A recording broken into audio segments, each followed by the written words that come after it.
ما زلنا في إطار بحث ظاهرة العنوسة، لأن هدفي الحقيقة أن كل الناس تستفيد، البنت اللي عايزة تتجوز والشاب اللي عايز يتجوز والأسرة اللي نفسها ولادها يتجوزوا والمجتمع اللي لازم ولاده وبناته يتجوزوا، لأن زي ما قلنا الحلقة اللي فاتت إن دي قنبلة موقوتة لا قدر الله ممكن تضرب في وشنا كلنا. الحلقة اللي فاتت إحنا قلنا نسب العنوسة في كل دولة وأسباب العنوسة في كل دولة. حلقة النهاردة هنقول بعض المعلومات اللي ممكن تكون هامة ومفيدة، وهنقول بإذن الله رؤيتنا لعلاج هذه الظاهرة.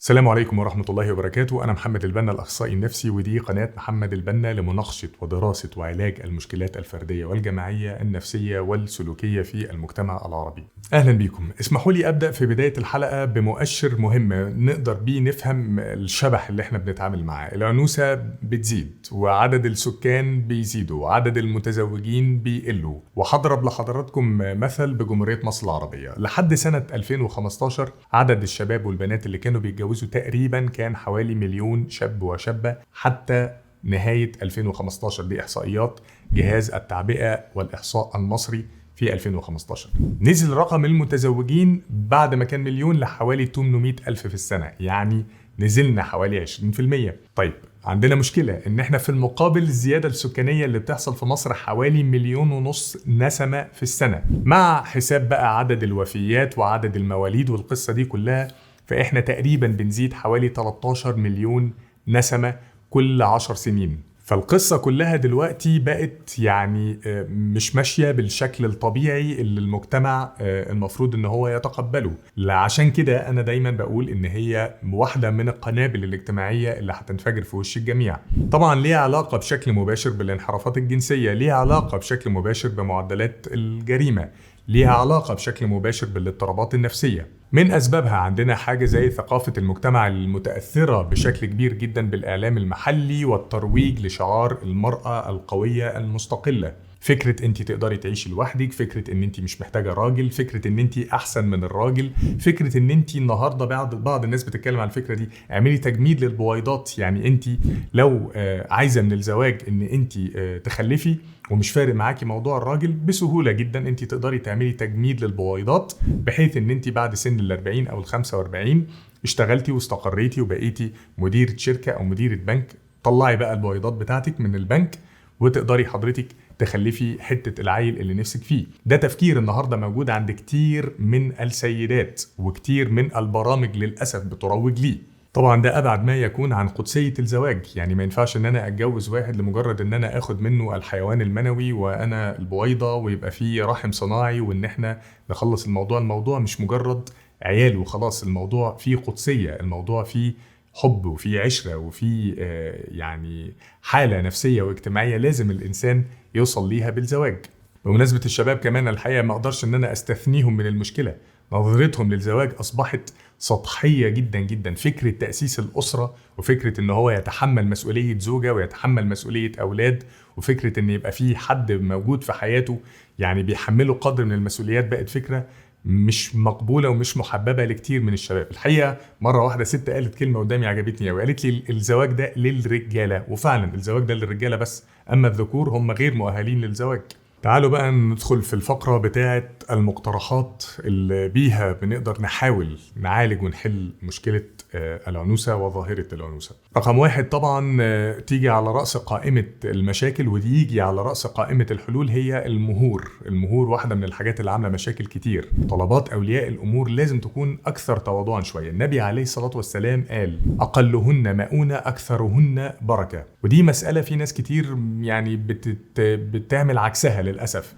فكرة المهر الكبير، فكرة النيش، فكرة السفرة اللي مش عارف بكام، فكرة الحاجات دي كلها، يعني الموضوع أبسط وأسهل من كده بكتير. أنا أعرف أنا شخصيا الحقيقة بيوت وفي أماكن راقية لزوجين والله مستواهم الاجتماعي كويس ومرتفع، ولكن هم لما بدأوا في حياتهم الزوجية بدأوا بشكل هادي بشكل متواضع، ما حاولوش ان هم يوسعوا على نفسهم التزامات كتير، وكان الأب رحيم بالزوج وكانت الدنيا ماشية كويسة، ويعني كانت الحياة ما فيهاش التعقيدات الكتير. فنطلب مهر لا مانع، نطلب طلبات مرتبطة بالشقة والعفش والحاجات دي كلها، لا مانع، ولكن اشتري راجل قبل ما تشتري عفش الراجل. الحقيقة واحدة من الحاجات اللي بستغربها ان اوروبا وامريكا اللي المفروض ان هم يعني اقتصاديا اقوى مننا في بعض الاحيان او في كثير او في كل الاحيان الحقيقه، الا ان الزواج عندهم اسهل بكتير. التعقيدات اللي موجوده عندنا دي مش موجوده عندهم خالص.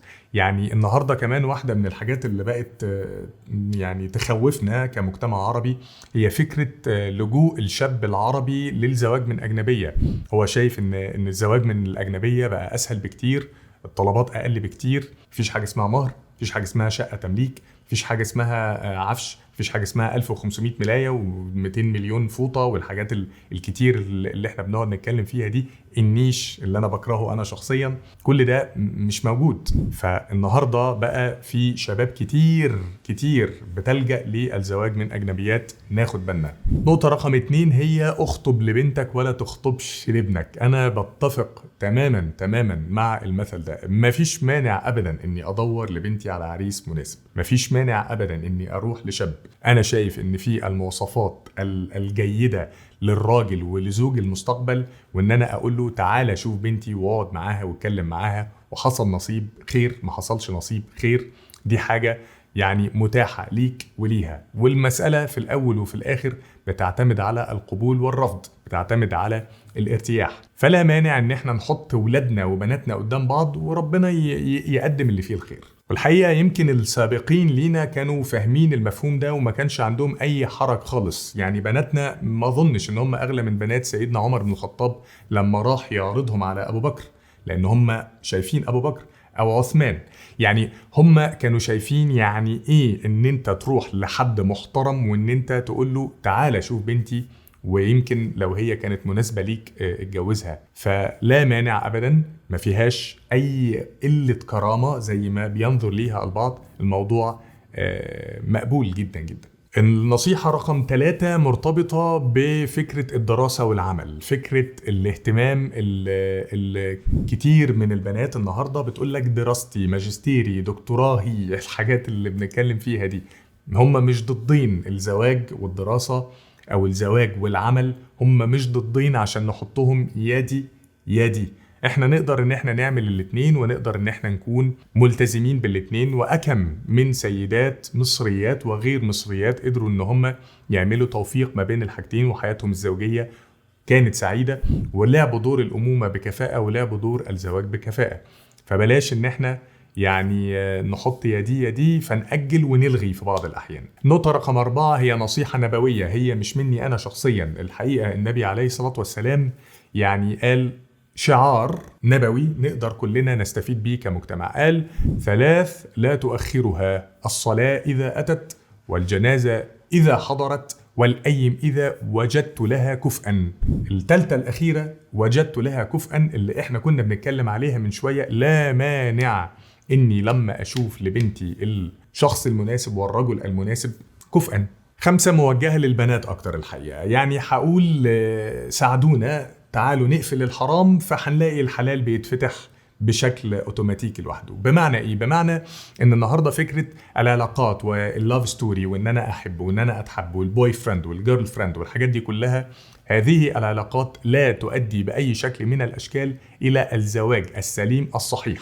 فبناء عليه انا بطلب من حضرتك ان انت لو قفلتي وساعدتي المجتمع وساعدتي الاسره وساعدتي نفسك انك انت تقفلي الباب ده، اوعدك باذن الله ان الباب التاني هيتفتح بشكل اوتوماتيكي. كل لما بنزود الحلال كل لما الحرام بيقل، والعكس، كل لما الحرام بيزيد كل لما الحلال بيقل. 6 ودي انا عارف ان يعني هنتخانق ونختلف فيها، اللي هي التعدد. يعني انا عارف ان طبعا كل الستات لما بتسمع سيرة التعدد كأنك جبت لها سيرة ابليس. الموضوع مش كده خالص. الموضوع ان في بعض الرجال مؤهلين وفي بعض النساء مؤهلين لمسألة التعدد. أنا مش بقول إن كل الرجالة مؤهلة، ومش بقول إن كل السيدات مؤهلين، ومش بقول إن كل البيوت لازم إن يدخل فيها التعدد، ولكن أنا شايف إن هي مسألة من المسائل اللي موجودة في الشرع، ولكن احنا رافضين ان هي تكون موجودة في المجتمع. رافضين ان هي تكون موجودة في المجتمع عامل مشكلة. النهاردة انا بتكلم بصفة اجتماعية، انا مش بتكلم بصفة شخصية، مش لراجل معين ومش لست معينة، عشان كلام يعني الكلام لو حضرتك سمعاه هو لا ليكي ولا لجوزك. انا بتكلم المجتمع ككل. دلوقتي نسبة العنوسة على سبيل المثال في مصر كانت حوالي 3 مليون شاب ذكر هم اللي وصلوا لسن الزواج وما اتجوزوش، ولكن في المقابل كان حوالي 10 مليون بنت، 10 مليون ست وصلت لسن الزواج ولم تتزوج. ففي اختلاف في الارقام. يعني مش هقدر اقول ان 3 مليون من هنا يتجوزوا 3 مليون من هنا يبقى كده انا عالجت المشكلة. لا، لسه لم تعالج. احنا في عندنا في المجتمع الكثير من الارامل، احنا في عندنا الكثير من المطلقات، احنا في عندنا ظواهر دخلت في المجتمع بقت بتجبرنا ان احنا لازم نبص لموضوع التعدد بنظرة مجتمعية مش فردية، نظرة مجتمعية مختلفة. والحقيقة كمان ان عندنا دلوقتي بشكل واضح جدا احنا بنشوف ان عدد المواليد من البنات اكتر من عدد المواليد من الاولاد. في زيادة بتحصل كبيرة في عدد الاناث على حساب عدد الذكور.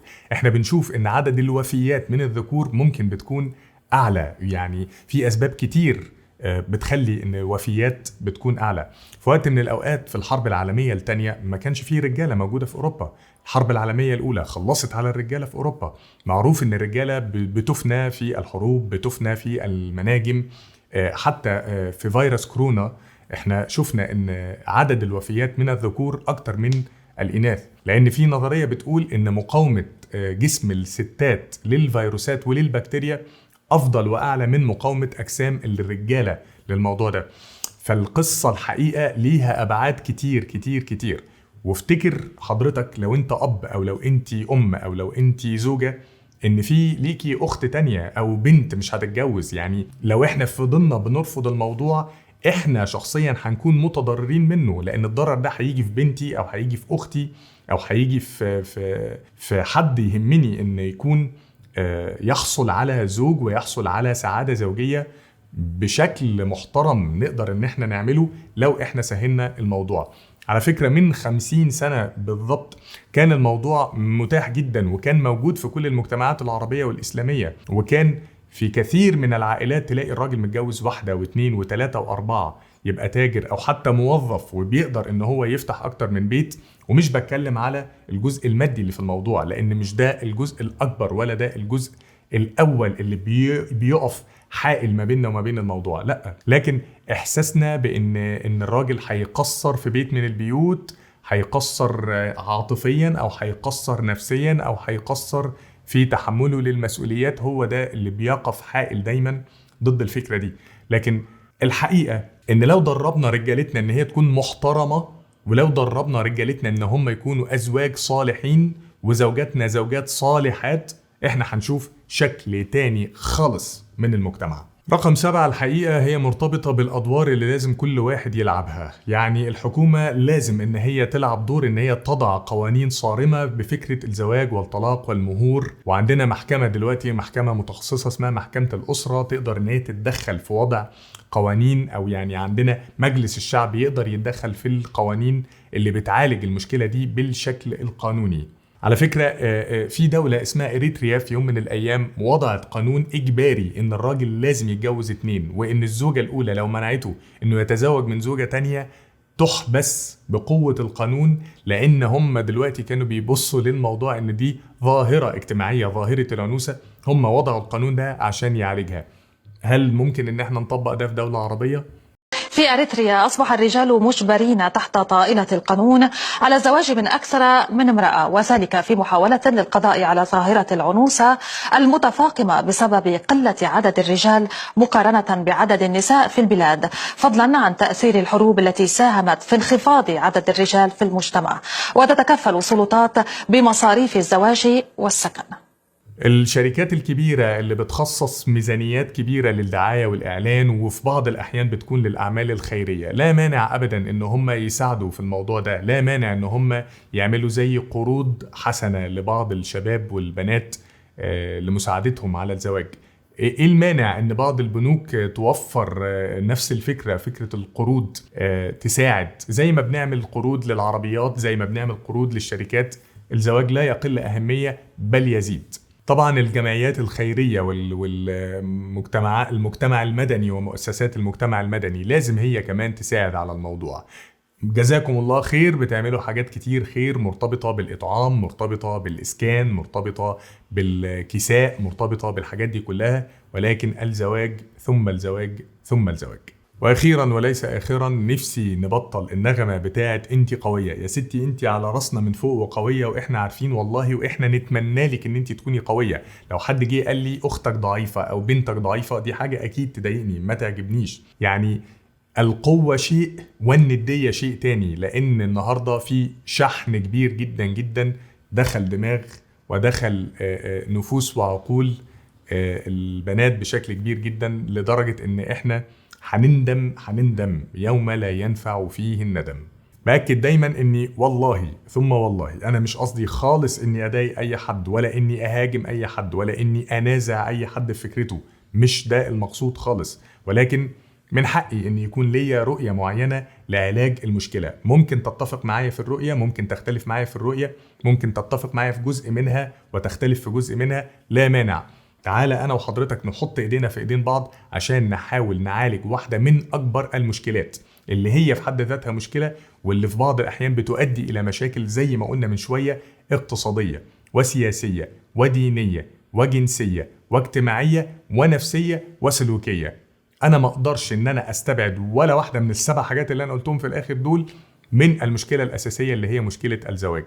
نفسية المتزوجين افضل من نفسية الغير متزوجين، اقتصاد الأسر المتزوجة أفضل من اقتصاد الأسر الغير متزوجة. هتلر في يوم من الأيام، أيام الحرب العالمية الثانية، لما كان عايز يأسس ألمانيا القوية اللي هو بالفعل أسسها قبل الانهيار اللي حصل في آخر الحرب العالمية الثانية، واحدة من القوانين اللي هو حطها انه منع السيدات ان هي تشتغل بقوة القانون، وان هو طلب منهم ان هم يقعدوا في البيت، وان هم يهتموا بالأسرة، وان هم يخلفوا عيال كتير. عمل منظومة اجتماعية مختلفة تماما، بيها قدر في وقت من الأوقات يعمل ألمانيا القوية اللي احتلت أوروبا كلها في وقت من الأوقات. أكيد أنا مش بطلب من حد ان هو يحتل حد، بس أنا بتكلم على ان المجتمعات اللي عايزة تكون قوية بتبدأ من الأسرة وبتبدأ بالزواج. فكروا معايا في الموضوع، ولنا وقفة تانية إن ربنا أراد بإذن الله. أشوفكم على خير في حلقات قادمة في مواضيع قادمة بإذن الله. شكرا لكم والسلام عليكم ورحمة الله وبركاته. مع السلامة.